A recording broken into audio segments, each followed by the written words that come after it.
No tengo la menor duda que cuando todo lo que está fuera de las mesas en tu vida está bastante ok, organizado, que todo está bien, eso se refleja en las mesas.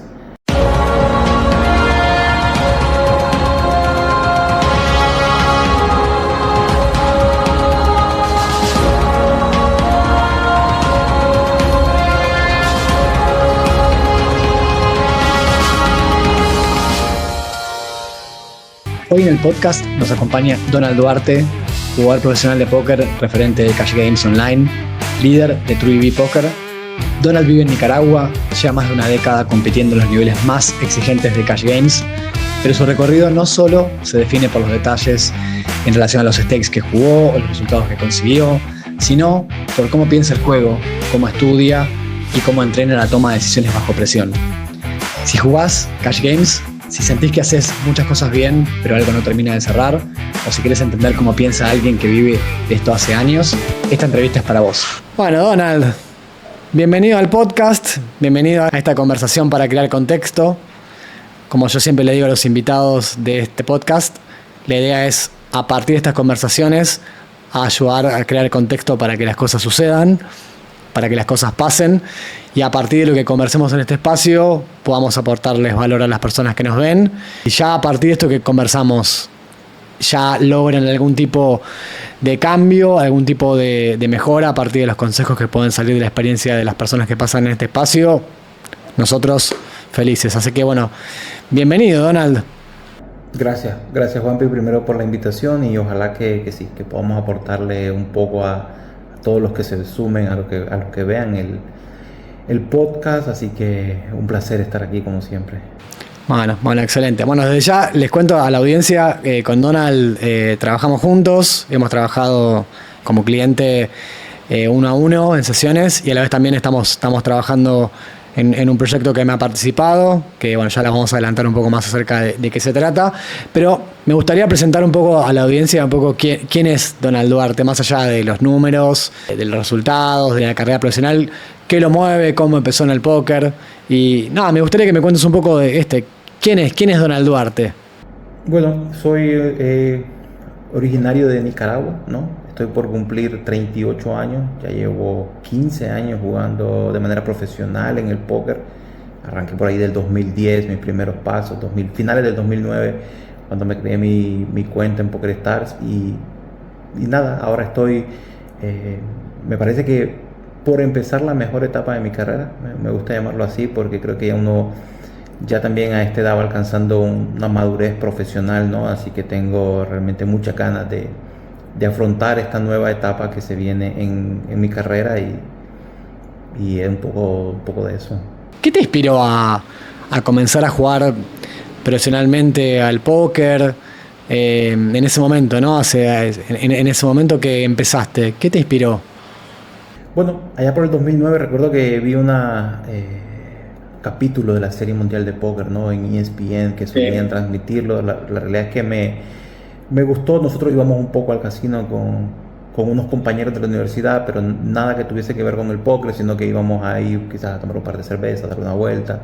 Entonces cuando llegó esa parte del póker, que recuerdo que lo vi, me llamó la atención, empezamos a jugar de manera recreativa, nos creamos una cuenta y toda esa parte. Rápidamente me enganchó el juego, ¿no? Jamás me imaginé que se podía vivir del póker, que siquiera existían personas que se dedicasen a eso. Sí. Si no fue hasta finales del 2010, cuando conocí a otro jugador nicaragüense en las mesas de No Limit 25, le puse un mensaje, le escribí en las mesas, me dio su contacto, empezamos a hablar, me habló de escuelas, me habló de programas en su momento como el Hold'em Manager, que ayudaban, de todos los videos de estrategia, de que había gente que se ganaba la vida con eso. Eso fue algo que simplemente me voló la cabeza. Jamás me imaginé que eso era una posibilidad siquiera. Y desde ahí me empecé más curiosidad, ¿no? Empecé a volverme una especie de esponja también. Marvin se llama la persona a la que me refiero, no Marvin García. Entonces, estar constantemente preguntando, mira, hace esto, lo otro, cómo es tal cosa. Me creé un blog en esos tiempos, y eso me me ayudó a llevar ese seguimiento, a motivarme un poco más. La comunidad también en su momento de Poker Strategy era gigante, era una gran comunidad, entonces también todo eso hacía como que uno estuviese más en esa parte, ¿no? En ese camino. Bien, bien. Muchos te conocen por las redes sociales, ¿no? Aparte tenés un nombre muy particular, ¿no? En las redes Donald0404 y ahora como líder de TrueEV. ¿Cómo sintetizarías tu identidad en el mundo del póker? ¿Tenés alguna forma de definirla, de definirte tu identidad como poker player? Sí, me gusta pensar que soy bastante pragmático, bastante sencillo. Siempre estoy tratando de ver lo que funciona para mí, lo que no puede funcionar para mí, tener esa flexibilidad, saber también un poco todo lo que puede ir, como digo, lo que funciona para mí y lo que no, tener ese corte, ¿no?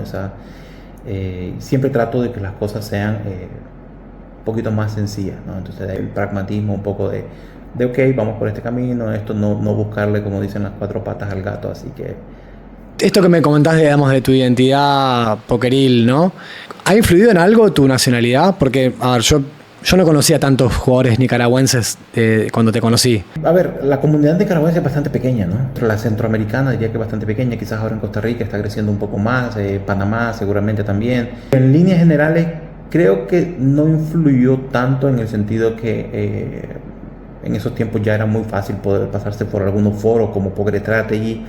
Claro. Y tener ese soporte, por ejemplo, de la comunidad española, ¿no? Que digo, el mismo lenguaje. Entonces, diría que en esa parte no influyó. Quizás sí que el día a día poder compartir, quizás alguna casa gambler, que en su momento lo hicimos con Marvin, un apartamento allá por el 2013, que lo compartimos. Sí. Quizás eso, ¿no? Esa experiencia de poder hacer algunos viajes en comunidad con jugadores del mismo país. Quizás esa parte sí un poco, pero en líneas generales creo que para el aprendizaje no. ¿Te apoyaste en otros players de otros países? ¿No? Digamos, porque la comunidad nicaragüense no es tan grande, o no era tan grande en su momento cuando yo te conocí, por ejemplo, ¿no? Y quizás por ahí en otros países sí es mucho más grande. En Argentina, por ejemplo, es mucho más grande la comunidad de poker players. En España también, hay en Perú también, ¿no? Hay muchos lugares donde hay más players, o al menos yo que conocía más players, ¿no? Pero bueno, vos te las rebuscaste para hacerte de tus redes de contacto y nutrirte y ponerte en comunidad con otros jugadores, ¿no? Esa parte, imagino que terminó siendo fundamental, ¿no? El hecho de estar en comunidad y compartir con personas. Sí, es vital. Yo realmente creo que eso es vital y también... como te comento, ¿no? Al final en Nicaragua realmente la comunidad, si lo pienso de que estamos de una manera profesional, seremos 3. Sí.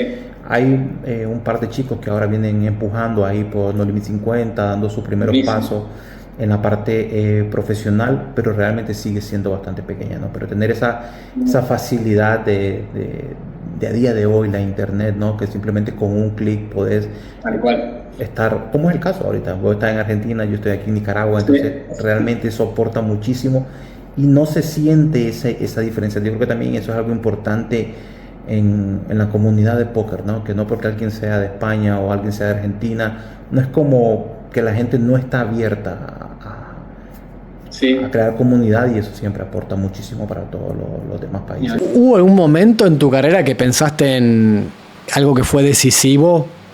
Esto es lo que quiero hacer, esto me quiero dedicar al póker. Bueno, yo estudiaba ingeniería civil. Realmente no fue como que realmente nunca me atrapó la carrera. No lo sentía estaba indeciso, ¿no? También sí es verdad que entré bastante temprano a la universidad. Cuando estaba en primer año cumplí los 16 años apenas, o sea, realmente era un niño.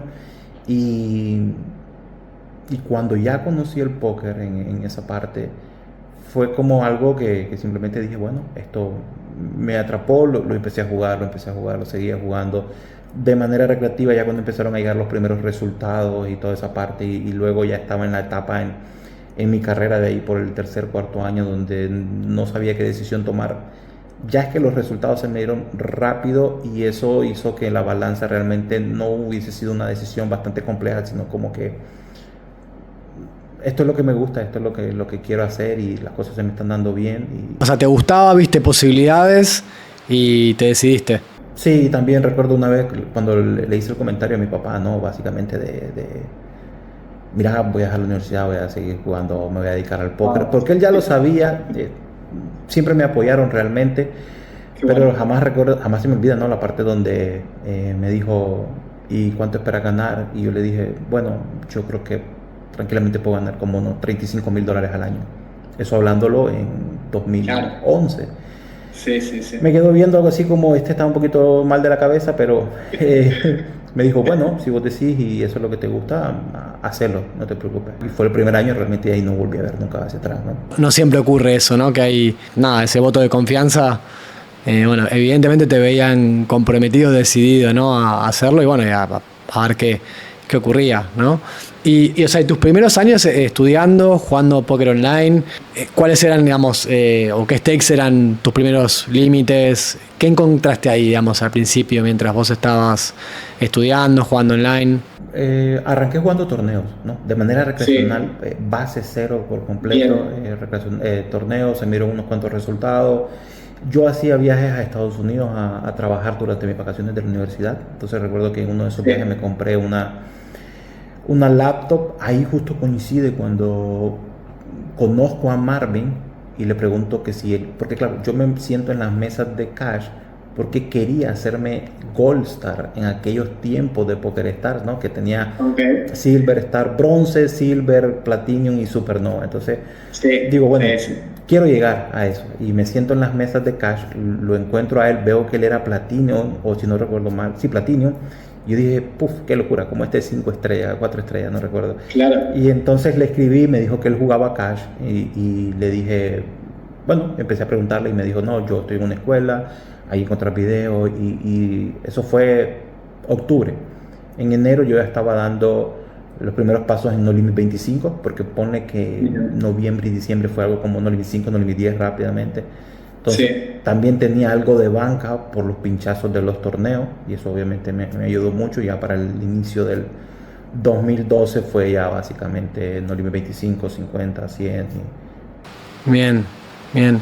Y luego, además, en tu carrera profesional te fuiste profesionalizando en Cash Games y jugando stakes altos, ¿no? Incluso, o sea, 500, 1000.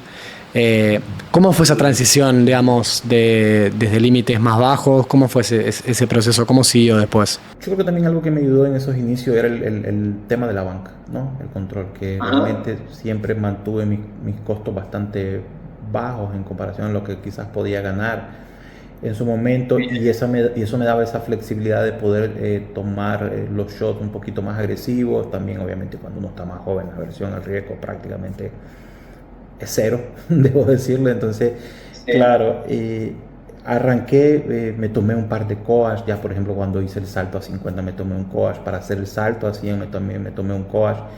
Luego ya cuando llegué a entre 100 y 200 me mantuve 2-3 años por esa parte, 3 años más o menos ahí, que ya estaba en un nivel donde realmente me sentía cómodo, quizás un poquito más, un poquito de ruido fuera de las mesas.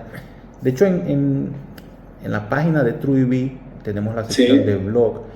Recomiendo que al que lo lea, son como las 4 voces que sabotearon, algo así se llama, no recuerdo exactamente el nombre, que está buenísimo, porque es un recordatorio a que realmente siempre van a haber tropiezos o etapas de mayor y menor compromiso, ¿no? Entonces, luego ya vino el 2017, la etapa donde nuevamente recurro a Marvin, es decir, siempre tuvimos contacto, y le pregunté quién es el mejor coach que está ahorita en el habla hispana, ¿no? Entonces me recomendó a Jordi, que en esos tiempos estaba en Educa Poker, que fue el 2017 a mediados, y venía de un pinchazo en Barcelona. Entonces me tomé el coach con él y ahí fue un antes ya prácticamente para... La banca para mí es un aspecto que justo lo mencionabas recién, súper importante esto de aprender a poder gestionarla, poder manejarla distinto. Y un aspecto que mencionabas que no es menor es esto, ¿no? Algo que muchas veces se presenta como sesgo de clase, ¿no? Al menos le llaman así. Esta idea muchas veces por ahí, como muchos perfiles que no manejan, no gestionan demasiado bien su banca, tienen que ver con eso, ¿no? Porque están en alguna medida gastando y consumiendo más allá de sus posibilidades en este momento y no son tan prudentes a la hora de manejar su banca, ¿no? Entonces creo que es muy importante darse cuenta en qué punto y qué aspectos a cada uno le aprieta más el zapato. Hay personas que por ahí se pasan de prudencia, ¿no? Y eso después se manifiesta en un juego por ahí pasivo, y personas que por ahí les pasa que también que tienen un juego por ahí un poco más impulsivo, más agresivo, y después eso también se manifiesta en la gestión de la banca, y por ahí a veces por ahí están sobreestimando sus probabilidades de ganar y gastan de más o no tienen reserva de presupuesto para sus gastos de vida, o quizás por ahí un poco de ansiedad a la hora de estar haciendo algunas compras y demás, y deseo de poder tener un poco más de lo que pueden, ¿no? Y eso después lleva a problemas. En general,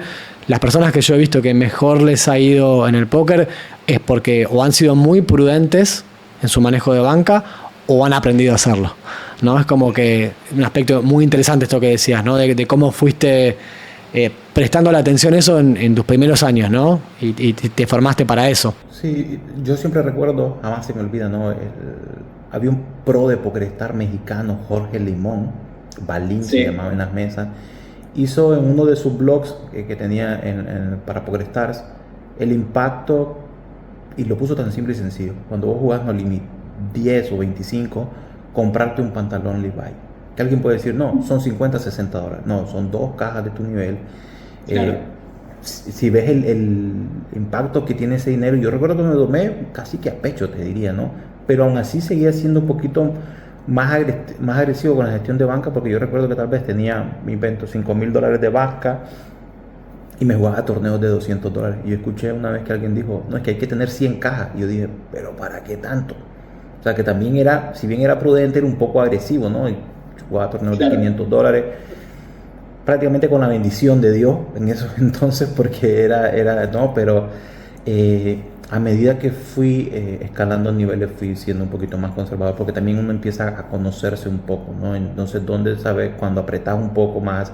Cuando vas aflojando, y sentía que tenía esa sensación de que debía cuidar un poco la banca para también ese respaldo de que, bueno, lo que estoy haciendo al final no terminé mi carrera universitaria, quiero dar un poquito los pasos, darlos de una mejor manera, ¿no? Ser un poquito más estable en esa parte, y creo que eso también ayudó muchísimo a esa confianza de eventualmente ir subiendo los stakes y poder tener la parte del mental en esa parte bastante tranquilo, no tener esa presión extra. Totalmente. Sí, y después obviamente eso ayuda a eso, ¿no? A poder enfocar y a ir construyendo distintas otras partidas e inversiones, inclusive quizás pueden ir en paralelo al póker, y contribuir a eso, ¿no? A que la experiencia como jugador, sin que obviamente deje de ser desafiante, porque lo es, pero creo que se puede atravesar distinto, ¿no? Cuando hay una organización diferente y una relación diferente respecto al dinero y al gasto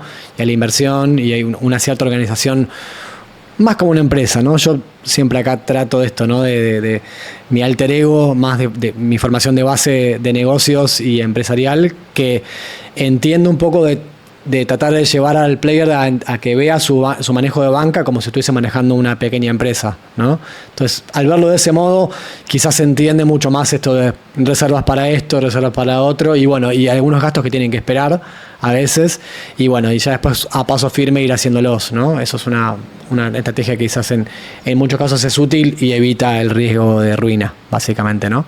Y en particular, ¿qué experiencias, quizás por ahí en torneos, en mesas en vivo, quizás por ahí recordás que marcaron un poco tu estilo de juego?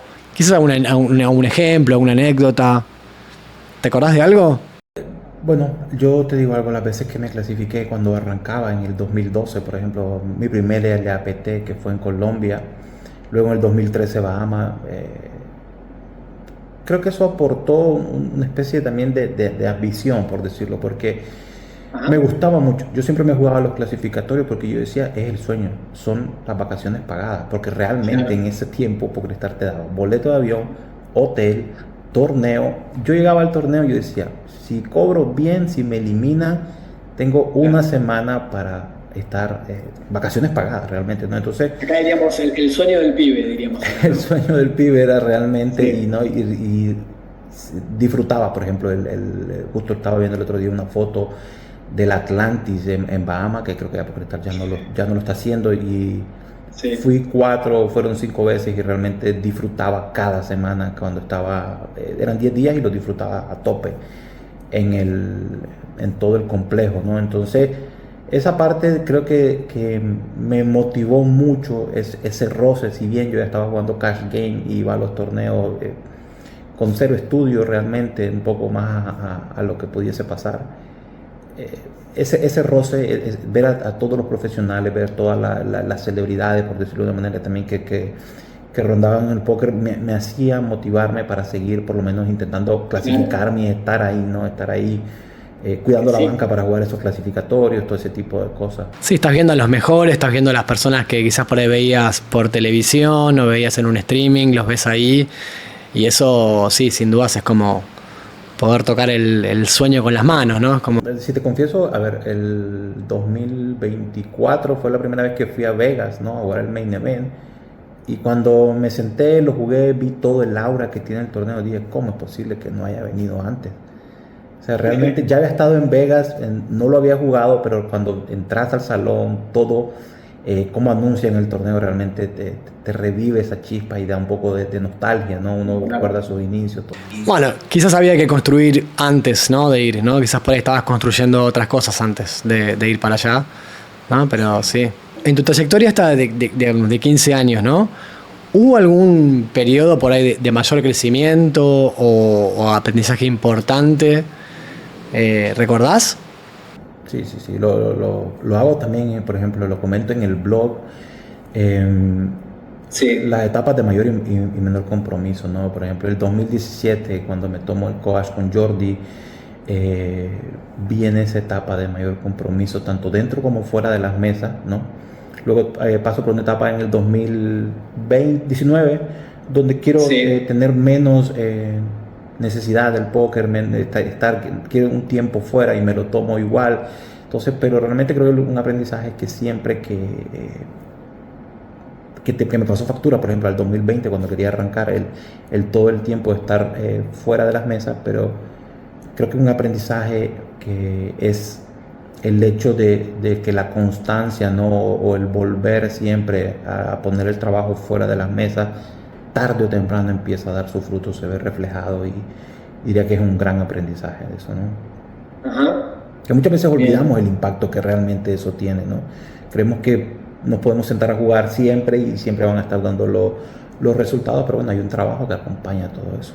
Sí, y vos, quizás sabes por ahí ocurren cosas, ¿no? Quizás por ahí fuertes o desafiantes, ¿no? ¿Alguna de esas recordás? No, realmente, por ejemplo, en mi caso, cuando me tomé el año sabático, era algo recuerdo, en Costa Rica, ¿no? Entonces me fascinaba el país, realmente me fascinó lo de Costa Rica. Simplemente quería aprovechar a disfrutar ese tiempo que estaba ahí, ¿no? Entonces, porque claro, también venía de varios años donde era póker 24/7, y fue como que me vino bien a la misma vez ese tiempo de desconexión. Hablemos un poco ahora de TrueEV. ¿Qué es? ¿Qué te llevó a crearlo? Contanos un poco, pues yo ya sé, pero contanos un poco. Arranqué a dar coach allá por el mediados del 2023, ¿no? Luego vino mi etapa en Cash Academy en el 2024, donde aprendí muchísimo. Y ya Cash Academy termina en el 2024, ya para el 2025 ya tengo claro que quiero empezar a dar ese aporte y ese apoyo al alumno, sobre todo a ese alumno que está en No Limit 50, realmente que disfruto mucho dar ese salto de calidad que le puede aportar al alumno, también porque están en una etapa generalmente gris, ¿no? Donde los resultados quizás no están acompañando, pero todavía no saben si se pueden dedicar realmente a eso, otros que realmente sí lo quieren hacer. Entonces, dar ese empujón, saber que el alumno pues ya se dio cuenta de que esa va a ser una profesión para muchos años, si es que no para el resto de su vida. Tener ese cambio también donde empiezan a realmente disfrutar el juego, ¿no? Si llegaste hasta acá y te está gustando lo que estás viendo o escuchando, la forma de ayudarnos es seguirnos, darle like, activar la campanita para poder ver más de estas conversaciones para crear contexto. Las cosas más complejas que tiene el póker es que cuando las cosas no están saliendo bien, el tema de la varianza, meses even, todo ese tipo de cosas es bastante desgastante, frustrante y me ha gustado, ¿no? Realmente me ha gustado aportar eso al alumno, a la comunidad también. Entonces, siempre que se pueda, estoy para echar una mano en eso, sí. ¿Cómo describirías ese método de trabajo, ese método EB+? Y quizás por ahí en qué se diferencia por ahí de cursos u otros sistemas, otras estrategias. Creo que en la parte del acompañamiento estoy buscando que sea un diferenciador bastante clave, ¿no? Que el alumno sienta que no está solo, que realmente hay alguien que está preocupado por su proceso, no simplemente que, bueno, cobro mi hourly, me presento, doy la clase, la entendiste bien, sino también, ¿no? Que realmente hay todo un equipo de trabajo, ¿no? Ahora, por ejemplo, vos también no estás... Sí, ahí vamos a estar, sí. En la parte del mental, que creo que, y te lo comentaba, ¿no? El alumno que está en esos stakes como 50, si bien tiene una base teórica, ok, algunos tendrán un poquito mejor, otros no, es un común denominador el mental, ¿no? Que lo tienen bastante desgastado por un tema de la frustración de ya sea estar tanto tiempo en esos stakes y no dar ese paso, ¿no? Ese paso que les confirme que realmente lo que están haciendo lo están haciendo bien.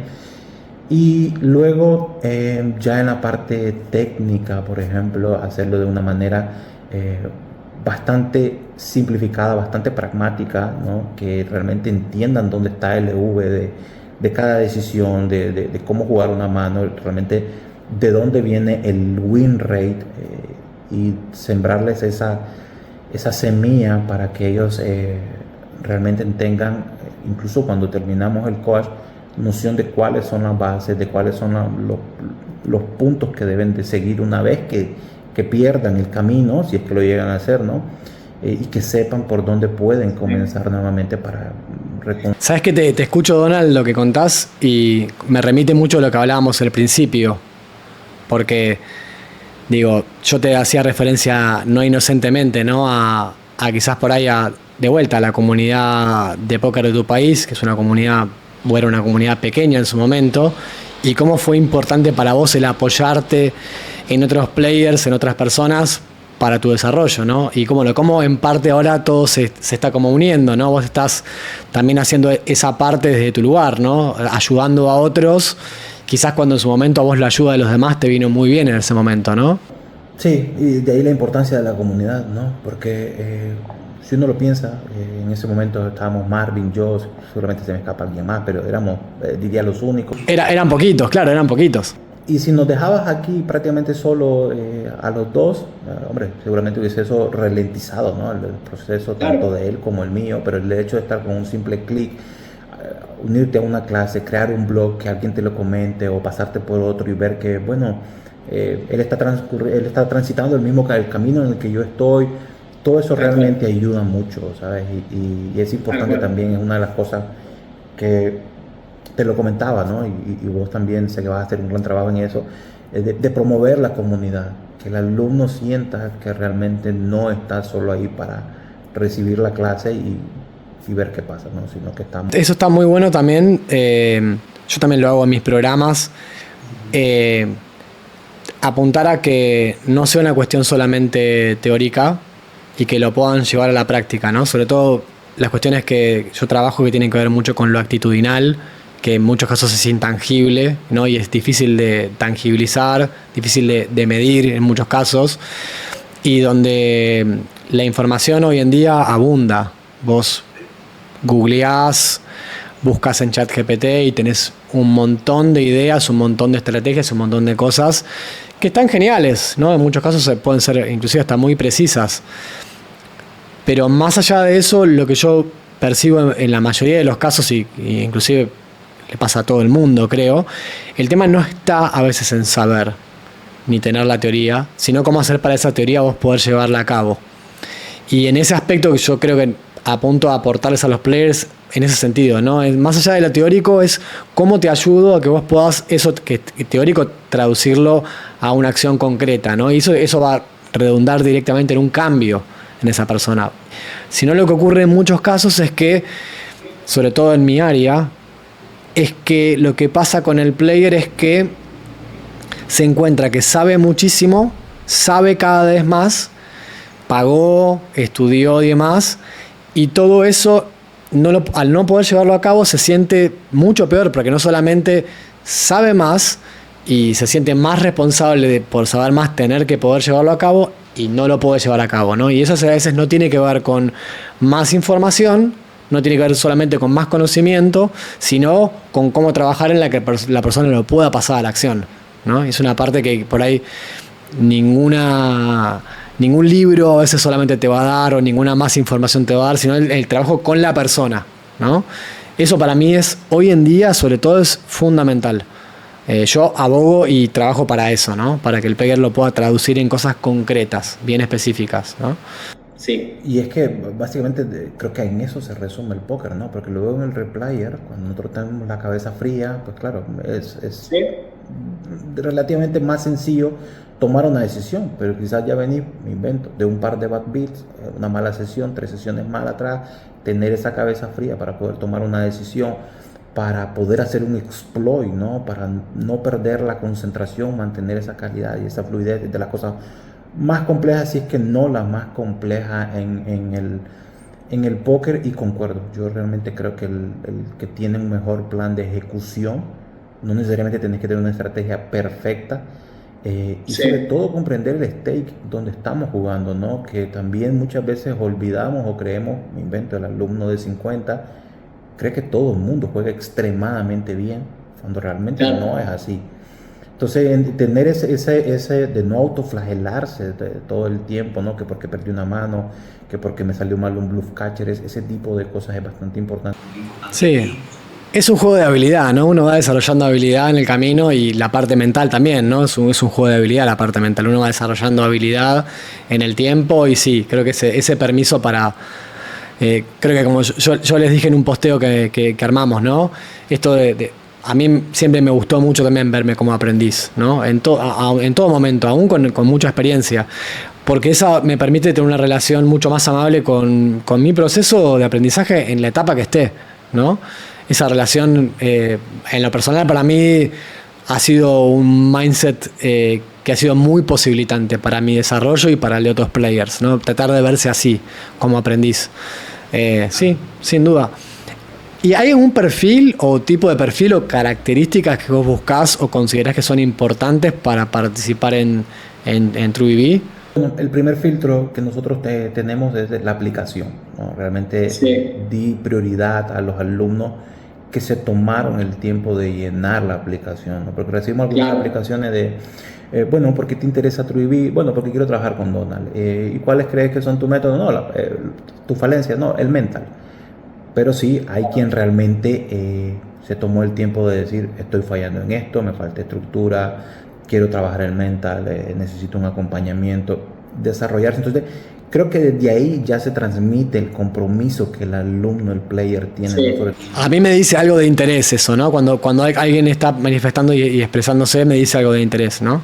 Prioridad a todos esos alumnos. De hecho, es importante también mencionar que no necesariamente todo el que aplica va a entrar, y ese es el primer filtro, básicamente, ¿no? El compromiso y las ganas de mejorar, sobre todo porque es vital eso, ¿no? O sea, sí. ¿Alguna otra característica que digas esto es importante para, más allá, digamos, de TrueBB, a una característica que vos considerás que es importante para un player para poder tener éxito en esta carrera? Lo comentabas, de ser un aprendiz, ¿no? Porque sí, es muy fácil, y a ver, muchos alumnos, por ejemplo, llegan con una base teórica bastante buena, pero luego les cuesta la parte del exploit, sí, ¿cierto? Entonces, cuando ya están en game, toda esa parte, entonces tener esa capacidad de poder recibir todo el feedback que te está dando el coach, creo que es primordial para que el alumno haga ese clic, ¿no? Haga ese cambio y pueda sacar el mayor provecho a un coach.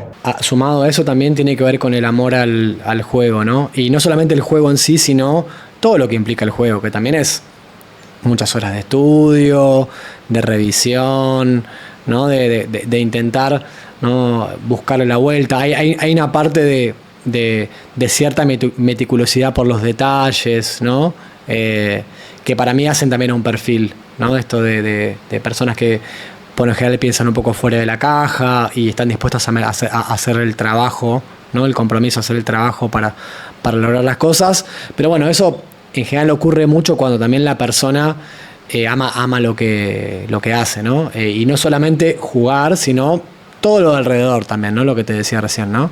Eso también hace algo importante para tener en cuenta. Y sí, no solamente por el dinero, ¿no? El dinero es una parte y muy importante, pero que no sea lo único, quizás. Es que yo realmente, eso ya, está bueno que lo hayas mencionado, porque es que yo ya casi que lo doy por sentado, ¿sabes? Y es cierto, muchas veces olvidamos que lo que yo comento, ¿no? Yo cuando realmente pienso en el póker, no siento como que haya trabajado un día.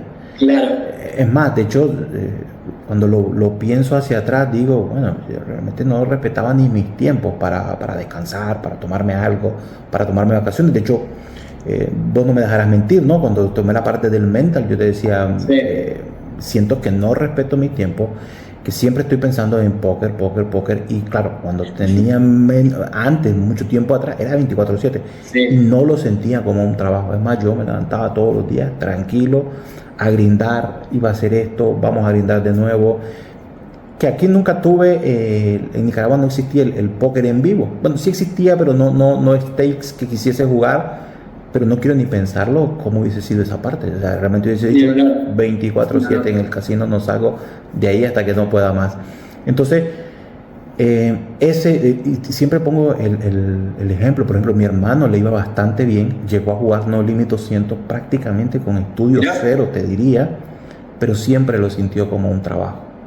O sea, realmente para él lo sentía como un trabajo. Eventualmente lo terminó dejando, y eso que como te digo, ya llegar a No Limit 200 ya te habla de un buen nivel, ¿no? Entonces, pero siempre lo sintió realmente como un trabajo, nunca fue para él algo que... Sí, eso para mí dice mucho, ¿no? O al menos que uno pueda encontrar un propósito a través de esa actividad que tenga mucho sentido, ¿no? Hacer el esfuerzo. Y a veces por ahí no es que es, bueno, solamente amor, pero hay algo que implica esa actividad, que hay un propósito y bueno, después se traduce en una forma de amor, porque cuando le dedicas tanto tiempo, bueno, evidentemente hay algo de eso que te mueve mucho, ¿no? Y está bueno eso para verlo en ese sentido. Y lo que comentabas vos, claro, el lado B de eso, del amor por el juego y el compromiso con el juego en sí, con todo lo que implica, el lado B de eso muchas veces bueno, cómo poner límite ahí, ¿no? Cómo poder poner límite ahí respecto de eso, porque a veces, cómo trabajar en decir que no, cómo poder establecer ciertos horarios, cómo poder separar tiempo para mí, tiempo para poder hacer actividad física, para poder alimentarme bien, quizás para compartir con mi pareja o con mis amigos, ¿no? Cómo poder hacer para encontrar un poco también de otras áreas que no sean solamente el trabajo todo el tiempo, ¿no? Y eso para mí es un gran dilema, ¿no? Porque también lo he visto, es que muchos profesionales que han logrado mucho éxito en sus carreras, en muchos momentos de su carrera se han sobregirado sobre la parte profesional y han solo enfocado mucho en eso, ¿no? Por lo cual encontrar esa habilidad para desarrollar ese, como decirle, switch o palanca que vos podés cortar y pasar a la otra, es algo muy importante, ¿no? Porque hay momentos de la carrera que son muy demandantes igual, ¿no? Hay mucho foco para poner. Eso sin duda para mí es un tremendo desafío. Bueno, contigo lo hemos trabajado mucho. Yo, por ejemplo, esa parte de Tom Brady, por ejemplo, lo escuché, ¿no? Que decía que en su momento tuvo que tomar una decisión inconscientemente, pero que él tomó la línea del trabajo. El otro día, por ejemplo, también escuché en un podcast de John Sutcliffe, no sé si seguís un poco la NFL, él lleva, creo que son 300 o 400 Monday Night, o sea, seguidos viajando, ¿no? Entonces que prácticamente eso te aleja toda la semana, toda la temporada de la familia, y le preguntaron que cómo llevaba esa parte. Y entonces él decía que, ¿qué te digo? Dice, tuve que tomar la decisión, la verdad es que me cuesta, pero cuando me monto en el avión sé que estoy haciendo lo que me gusta. Entonces no he logrado, dice, básicamente hacer ese cambio. Entonces ese balance, y te das cuenta que son de las cosas que más te cuesta, o más complejas, por lo menos creo yo, y más aún cuando te apasiona algo. Yo creo que el desafío está en eso, ¿no? Como poder, digamos, si la búsqueda va a ser esa, ¿no? De llegar a lo más alto y ese tipo de objetivos así muy, muy ambiciosos, tiene que ver con, bueno, veamos la manera en la cual vos te puedas cuidar en el camino, ¿no? Porque tampoco vas a llegar si no. Si te rompes en el camino no vas a llegar a eso que vos querés por apurarte y presionarte y demás. Hay alguna parte de cuidado que tiene que estar incluida dentro de esa forma meticulosa y un poco obsesiva de trabajar, ¿no? Creo que ahí está el desafío, ¿no? De quien elige ese camino, que a veces por ahí implica eso, ¿no? Mucho foco en una sola actividad. Bueno, fíjate de ver cómo haces para también aprender a incluir el cuidado dentro de eso, ¿no? Creo que eso sería como algo interesante para aconsejar si sirve, ¿no? Desde mi experiencia. Sí, es espectacular. Estaba pensando un poco sobre eso, ¿no? Me quedé así como haciendo una recapitulación de en qué momento frenar, porque es que llega un punto en que sí, que toca, en que realmente lo vas viendo y va acostándose. Claro, yo cuando arranqué a jugar es que dormía porque tenía que dormir realmente. O sea, me fascinaba, ¿no? Y jamás se me olvida una vez, fui a una reunión familiar un domingo, pero te hablo que no sé ni por qué fui realmente. Pero era familiar con primos, ¿no? Y un primo bastante cercano a mí me dijo, gracias por venir, sé lo mucho que significa para vos no trabajar un domingo. Y claro, yo es que lo sentía como que el domingo, si vos me decías a mí, no, yo cuando le pregunto a alguien si no iría a trabajar un lunes, lo primero que me dice, tengo que ir. Y yo sentía que el domingo era mi lunes, ¿cierto? Claro. Y a la misma vez sentía, bueno, estoy haciendo lo que quiero. Realmente no sentía que me estaba perdiendo de mucho, pero se me quedó ese día bastante grabado, porque sentí como era algo... es complejo, no sé cómo decirlo, ¿no? Es un desafío, por eso en general estas cosas se trabajan con alguien, ¿no? Porque son desafíos, sin lugar a dudas, ¿no? Como hay algo para... Y aparte, yo no creo que haya tanta receta con respecto a esto, ¿no? Es una cuestión de ir trabajando con la persona de forma personalizada para ver exactamente cómo se va tratando ese desafío. No es que, bueno, haces esto, paso 1, paso 2, paso 3, ya está. Usted tiene su vida perfectamente equilibrada. Ojalá fuese así, ¿no? Es como digo, eso es como... No tengo la menor duda que cuando todo lo que está fuera de las mesas en tu vida está bastante ok, organizado, que todo está bien, eso se refleja en las mesas. Sí, 100%. Sí. Viste que para muchos jugadores de No Limit 50 a 200, como el salto técnico es el mayor desafío. ¿Cuáles dirías que son los errores más comunes que ves en ese proceso de salto técnico? Yo creo de 50 a 200 es bastante similar, si te soy honesto. Obviamente hay jugadores un poquito más competentes que otros, pero sigue siendo similar. El salto técnico se siente de 200 a 500. 500 sigue siendo lo mismo, y luego hay un salto de calidad en No Limit 2000. Y en el proceso de 50 a 200, ¿cuáles son los errores más comunes que ves? El otro día, por ejemplo, a la hora que estábamos revisando para hacer el diagnóstico, ¿no? de True a los alumnos que habían aplicado. Cuando estábamos con el equipo de trabajo, yo les ponía un ejemplo. El alumno de No Limit 50 se sienta a jugar sabiendo que no está ni óptimo, que va a estar en TIL. Incluso cuando está TIL durante la sesión, no la frena, ¿cierto? Claro. Ya el alumno de 100 y 200 se puede sentar a jugar, es más consciente de su TIL, puede frenarla durante la sesión, frenar una sesión y volver luego. Ya el jugador de 500, 1000, 2000 directamente no se sienta, No es tan técnico entonces el desafío, vos lo ves más de mentalidad. Organización también, un tema de organización, de horario, estamos en esa etapa de desorden, ¿no? Por ejemplo, vuelvo a ver mi etapa seguramente de 50 y yo terminaba de jugar 2 de la mañana, después si me despertaba, miraba, 9 de la mañana, venga, primera sesión del día. Esa desorganización creo que te pasa factura, ¿no? Entonces,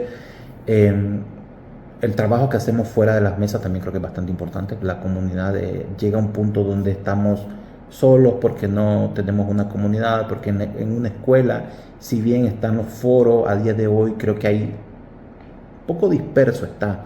Parece que antes, por lo menos en mis tiempos, era quizás un poquito más sencillo hacer un poquito más de comunidad. Me da esa sensación. Si bien ahora hay bastantes lugares a donde ir, hay que saber encontrar el grupo, ¿no? Muchas comunidades se van creando porque, bueno, quedaron trabajando con un coach, cosas de ese estilo. Está por ahí. Sí, viste que a veces ocurre la paradox of choice, ¿no? La paradoja de tener tantas opciones a veces hace que uno se pierde, ¿no? Porque hay tantas opciones y qué elijo. Y quizás cuando tenés por ahí pocas, bueno, vas a esa y bueno, ojalá sea buena, ¿no? Pero es más fácil elegir a veces, ¿no? Uno se marea con tantas opciones a veces. Y saber en quién confiar y en quién no a veces también es un tema.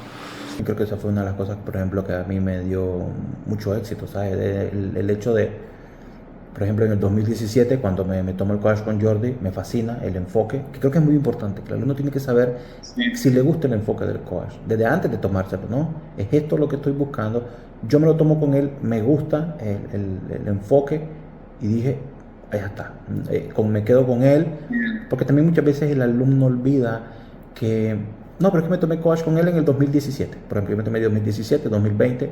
Pero claro, al 2020, ¿qué significa? ¿Que este hombre no ha evolucionado? Claro que ha evolucionado, sigue siendo alguien bastante top. Entonces, aún así repito el coach porque ya vengo con esa filosofía de trabajo, con esa estructura, con esa parte estratégica. Entonces es muchísimo más fácil, ¿no? Pero alguien se toma 6 meses con uno, 8 meses con el otro, voy 5 meses para el otro lado, eso se hace una ensalada en la cabeza. Y Donald, ¿cómo podés explicar la importancia de pensar en EV real en cada mano? ¿Se te ocurre alguna manera de cómo lo explicás para quien está en ese proceso, ¿no? de cambiar su mentalidad para ver las cosas a través de la decisión a partir del EV y no a partir de un resultado necesariamente? ¿Cómo explicarías esa importancia? Yo creo que todo eso se ve reflejado con el trabajo que hacemos fuera de las mesas, ¿no? Es decir, porque claro, si yo me siento en primera mano del póker o algo así, después de 2 años, tengo 1000 dudas. Pero cuando ya venís en un proceso de aprendizaje y de trabajo, y los resultados van poco a poco, ni siquiera te estoy diciendo que explotes, no, van poco a poco. Entonces, esa confianza y ese trabajo que venís haciendo fuera de la mesa se ve reflejado y eso hace que te vayas motivando, ¿no? Y luego yo creo que también ya el tema de las estructuras, hablando de la parte técnica, ¿no? Tener esa confianza, esa base de lo que venías estudiando hace que... Claro, saber que eso que estás haciendo quizás no se traduzca en el cortísimo plazo, pero que hay una fundamentación seria por detrás que lo explica. Y es una combinación, ¿no? Porque al final, si bien puedes perder una mano, realmente cuando yo siempre le digo a los alumnos que revisen los filtros, ¿no? Porque muchas veces también, y es muy común, vemos el HUD, se ve espectacular, uno dice, este HUD es tremendo, pero luego ves el filtro y ves que le falta mucho win rate. Siempre se me ocurre, por ejemplo, abrimos botón, nos defiende la big blind, ves perfiles que uno dice, no, hombre, tiene frecuencia bien, el second barrel espectacular, juego de over, pelea los botes pequeños. Voy a ver el win rate, gana 60 BB sobre 100. Y ahí debería ganar 120, 150 si lo revienta. Y uno dice, ahí es algo que tiene mucho impacto en el win rate, margen de mejora, que significa que la ejecución in-game no está siendo la correcta, ¿no? ¿Cómo favorecer ese pensamiento, ¿no? Ese pensamiento a largo plazo versus el pensamiento a corto plazo? En Argentina el pensamiento a corto plazo está a la orden del día y el mindset del hincha de fútbol, ¿no? De hoy tenemos que ganar, está permanentemente condiciona el pensamiento, digamos, de nosotros como sociedad, y por lo cual primero entender que eso te condiciona y cómo escindirse a empezar a pensar en, bueno, tu objetivo no es necesariamente ganar hoy, sino, bueno, cómo aplicás y tomás las mejores decisiones, ¿no? Independientemente del resultado que pueda ocurrir en esta sesión, ¿no? Que si obviamente lo pasamos a un calculador de varianza, quizás una sesión de 1 hora y media, aún con un win rate muy decente, sigue siendo un flip. esa sesión, ¿no? O sea, es como que te agarramos la moneda, tiramos la moneda y ese es el resultado de la sesión, aún jugando muy bien, ¿no? Y bueno, está bueno para... A mí yo uso mucho ese ejemplo, ¿no? Para tratar de que el player pueda aprender a centrarse mucho en eso, ¿no? En su toma de decisiones, independiente de cómo salió eso, ¿no? Eso está bueno, está bueno. Vamos a hablar en números cerrados, ¿no? Si tu win rate son 5 BB 100 y a veces tenés una sesión donde ganaste 8 cajas, pues realmente eso no va a pasar, porque tú lo que vas a hacer es ganar a la larga, ¿no? En el infinito, 50 bebés por cada 1000 manos. O sea, si juegas No Limit 100, vos vas a ganar $50 por cada 1000 manos. No importa. Si en una ganaste $800, en otra vas a perder 200, en otra vas a estar even. Y también creo que eso es... bueno, vos sabrás mejor que yo cómo trabajarlo, porque la manera del subconsciente yo nunca lo pienso realmente. Es decir, sé que tengo sesiones even, sé que voy para acá, pero sé que al final del mes el resultado va a estar, el win rate va a estar, si no acompañó en ese mes, va a estar en el trimestre donde ya hay una mayor muestra. Creo que también ahí es muy importante, y es que es como un rompecabezas que hay que ir armando, ¿no? Porque en esa parte, cuando tú estás más holgado de banca, pues uno también puede aguantar un poquito más esa parte mental, pero si encima tenés 50, 60 cajas del nivel, va 2, 3 meses, no gano, tengo que sacar esto, lo otro, se vuelve loco cualquiera también, eso también hay que decirlo, ¿no? Al final yo creo que el póker es un juego hermoso, se vive espectacular de él, pero también tiene esa parte donde no es como me siento y vivimos todos, no. Realmente tiene ese challenge de ir puliendo, irle sacando forma a todo ese tipo de situaciones que son las que hacen que nos convirtamos en un jugador más completo. Sí. Hablemos un poquito de mentalidad ahora, ¿no? ¿Qué hábitos por ahí fuera de las mesas, que es algo que mencionaste, y del estudio, recomendás sostener? A ver, esta suena como el cliché, ¿no? Que ya todo el mundo dice, pero realmente yo, ahora que lo estoy haciendo, yo creo que hasta que te empezás a ejercitar, dimensionás el impacto. O sea, es la única manera, no importa que yo lo diga, si no lo están haciendo no lo van a dimensionar hasta que lo empiecen a hacer. Y eso se ve reflejado en la energía, durante la energía que vas manteniendo a lo largo del día, y también en la concentración. Yo